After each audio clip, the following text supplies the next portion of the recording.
Hi guys, and welcome back to the Divine Witch. I'm your host, the Divine Witch, and today we're going to talk about how to take energy, whether it be from a person, an entity, or something else. So stay tuned, make sure to like, comment, and subscribe. And without further ado, let's dive in. Hey guys, and welcome back. I'm enjoying my beautiful cup of coffee. Baby Yoda, or Gorogu, as some would call him. But I'm literally trying to get energy. So if you see me rubbing my eyes and stuff, it's still morning. Still trying to wake up. I'm still trying to harness the bean juice energy to make my life complete. So we are going to talk about taking energy. But I'm going to have a few examples of different things, tell you how to protect yourself, things that you should be doing that you're probably not doing, and along with some other little tips, a little bit of tricks to help you out when you're trying to take energy. Now, with that being said, let's dive in. But make sure that you hit that subscription and that notification bell, because you ain't going to want to miss me. Last thing you want to do is be talking to your friends about this video, and then you're like, I can't remember her name. The Divine Witch, baby. Remember me. Anyway, I'm going to take a sip of my coffee and we're going to dive in. Okay, so like when we're talking about energy and taking energy, most people have heard about energy vampires. If you don't know what energy vampires are an entity or a person that takes your energy. They suck off your life force. Now, for most of you, you're probably sitting there thinking, no, that's never happened to me. Yes, it has, and I can guarantee it has. It's happened to everybody. That's why they call it an energy vampire. Because you're so mesmerized by that person that you don't even realize what's going on. Have you ever had someone hug you? Or hold your hand? Or, put their arm around you for a photo? Or just a quick pat on the back? And you were full of life. You had energy. You were ready to go. And then it's like, it just was like a battery and drained you like Thanos. And now you're yawning, you're rubbing your eyes, and you're like, why do I feel so dragged down? Why do I feel so sluggish? What is going on with me? I can sleep, but I still feel like I'm not sleeping. This is because it's an energy vampire. See, when we allow people into our field or our aura, we allow them to connect with us, whether it be friends, family, loved ones, whatever. And at some certain point, depending on who you're messing with or who you're around, these people can attach to your energy. So this is where you get people saying, oh, I knew so-and-so was going to get hurt. I just felt it. Or my kids got hurt and I could feel it.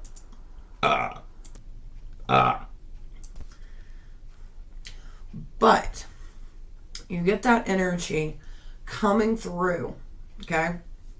And your aura is going to act as a barrier shield to trap any negative, putrid, bad negative thoughts, sadness, depression, whatever it is. And you're going to filter those through. And then once that's filtered, kind of like water, right? You're going to bring it inwards and focus it in your center. So it's going to go from your center and it's going to move upward and then it's going to move downward at the same time. So literally it's going to look like this. Okay? Like a little door. And that's how the energy is going to go through. And then it's going to circulate like this into your body. Once you get what you need, snap the connection like a cord. Because that's what it is. When you're draining somebody, it's a direct connection where you're connecting to that person. And when you have your shield, and when you're connecting to that person, that line of connection is literally coming from you, and it's shooting out through your shield to that individual. So it's not like they're shooting towards you. Whatever. You know what I mean? So, that's 2. Okay? Now the third one. And this is the most important rule that I follow. Do not take more than what you need. Here's why I say this. If you take more than what you need, one, you could cause physical damage to the person that you're taking energy from. Two, you could cause an overload of energy in your body. And when we have a lot of energy, things can go wrong. From small things like not being able to sleep for days to heart attacks. It can happen. No one talks about it, and it's annoying, but it does happen. And it's basically your body gets an overload of energy.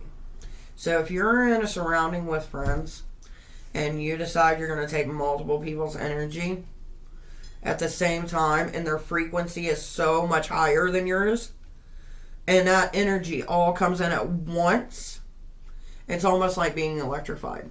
It's almost like getting hit by lightning. There's going to be effects to it. Keep that in mind. Now, I've told you guys a little bit of how to do it. With seeing the line, seeing it going through your shield. But that's from a distance. Now, there's two methods. There's the line method, like I told you about. Or there's this method that you can do when you're trying to get energy.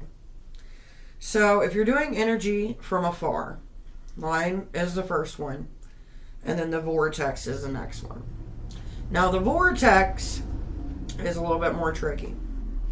The reason I call it a vortex is because essentially you are the black hole that is sucking up the energy from the room. No matter if it's pets, animals, plants, whatever it may be. You are literally taking all that in at once and bringing it inward. Now, the only time that I've ever personally done this is when I needed to be up all night because someone's in the hospital. Or, studying, or, just things beyond the control where you need a nice amount of energy, but not to the point to where it's going to be like clear. You know what I mean? And that's the thing. Like when you suck it in, that sounds so wrong. When you suck it in. See, even witches can't even do it straight. At least I can't.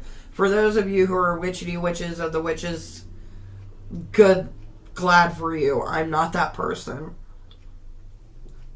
But like I was saying, energy, you're getting it like a vortex. Now, you only want to do this for a small amount of time. The reason being, like I said, too much of an energy overload is a bad thing.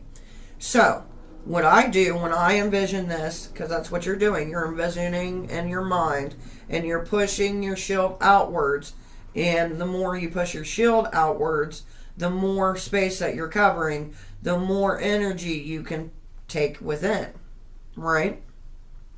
Or you can keep your shield the same and do the filter effect. Especially if you don't know how to pick and choose your energy. Simple. But if you're in an environment where you know what the energies are and you're definite, you exactly know, and you know that it's not going to be anything bad, that's when you do the vortex. Because the filtering isn't really a part of that when that happens. Because it's just like a black hole. The black hole doesn't discriminate. It takes everything. So, beware. But do what you will. So, when you're taking all that energy inward, I like to think the energy of almost like, have you ever seen like where they do sand, like images, and then they blow a fan to it and you just see it like fade like that? That's how I like to see the energy coming in. Is those grains of energy sand just coming inward and surrounding me. Not necessarily even, entering within my body, my shell itself, but surrounding me with this energy.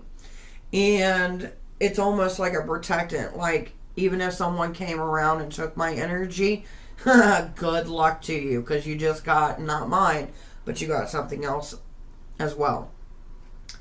And that's kind of where we get into, it's almost like having like an energy bunny type of energy where you can pull from it when you need it.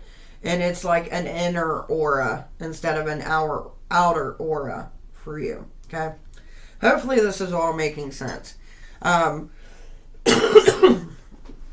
There's a lot of things when it comes to energy and how to do it, and everybody's got their own philosophy when it comes to energy manipulation or taking energy. Now, the next thing that I want to talk about is the other kind of energy that you can take, whether it be divine energy or demon energy or guide energy or energy from, like, let's say a plant. Because you can do that. You can take energy from a plant. By the way, I got hair on me. It's driving me nuts. You can take energy from a plant. And if you're good at it, you can see it happening in real time. Which is one of the things that most people don't do anymore, but it can be done. Where you sit there and you take a plant, or you can take a leaf and you can hold that leaf or whatever at that point, and you just hold it in your hand to gain energy from that. So basically you're sucking the life into your palm and bringing it forth. Or you have your hands placed, like let's say in between my hands right now is a pot, right? And it's got a flower. So I'm taking that energy. I would start at the top and work my way down and bring all that energy in. Now, some people can make it to where they take all the energy, so much of it, to where afterwards the whole plant itself will crumble. Now, have I seen that in a while? No, because that's some advanced shit that not even I can do. And I'm willing to admit it. So, when you're calling on those energies, make sure it's what you want. Because when you're taking energy from a divine source, or you're taking energy from a lower source, or the in-between, you're not always going to have control. Because you're working with an entity, or a deity, or a higher power, or a lower power, or the in-between, to where they are like you. They are aware of what's going on. They are aware of what's happening. So that means that they can manipulate and change that line of energy. So always make sure that when you're getting energy from whatever entity, universe, whatever it may be, that you are actually connected and have prior work with that energy. Because the last thing you want to do is going to go ask or trying to take energy from a deity or an individual or even the universe, and you've never once gave an offering, you've never once done the work. That's like going to someone's house and taking and taking and taking and taking, but never giving back. Eventually, you're going to get a snap, and you ain't going to like it. So with that said, be careful when you do it. Now, if you're doing it when you're touching someone by the hands, okay? What you want to do is you want to be close enough to where you can touch the person. This is a touch-by-touch energy transfer, okay? So the touch-by-touch energy transfer is like, it can be done in a hug, it can be done in a kiss, it can be done in adult time. It just depends on you and your method of what you'd like to do. Now, me personally, I love to manipulate people's energy. Just to have fun with it. So if they're having a bad day, I'll make them have a good day. Or if I'm attracted to somebody, and I'll just play with their energy and imagining it like, it's like a pulsating effect, almost like where you're massaging something. That's how I imagine it, and that's how I like to take energy, because you can do that You can literally take energy from somebody while fixing their energy field at the same time. So that's a little bit more advanced. I'm not going to tell you guys how to do that, at least not today. But I will say this, if you're going to lay hands on somebody, focus what hand or arms or something else, where the energy you are taking from. Okay? So if you have your hand on my shoulder, you're going to focus taking that energy through the palm of your hand. And that's how you do it, by touch. That's why people tell you don't allow people to lay hands on you, because you never know what their intent is.